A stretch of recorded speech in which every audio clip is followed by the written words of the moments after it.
بسم اللہ الرحمن الرحیم۔ خالی پیٹ، خالی جیب اور جھوٹا پیار انسان کو زندگی کے وہ سبق سکھاتا ہے جو بڑے سے بڑا استاد بھی نہیں سکھا پاتا۔ ہر ایک کی سنو اور ہر ایک سے سیکھو، کیونکہ ہر کوئی سب کچھ نہیں جانتا، مگر ہر کوئی کچھ نہ کچھ ضرور جانتا ہے۔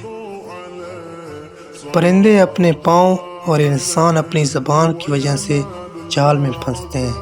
گفتگو میں نرمی اختیار کرو، لہجوں کا اثر الفاظ سے زیادہ ہوتا ہے۔ کبھی کبھی خود سے بھی معافی مانگنے کو جی چاہتا ہے، کیونکہ انجانے میں انسان اپنی ذات کے ساتھ بہت سی ناانصافیاں کر جاتا ہے۔ لوگوں کو اسی طرح معاف کرو جیسے تم اللہ تعالیٰ سے امید رکھتے ہو کہ وہ تمہیں معاف کر دے گا۔ معافی وہ انسان دے سکتا ہے جو اندر سے مضبوط ہو۔ کھوکھلے انسان صرف بدلے کی آگ میں جلتے رہتے ہیں۔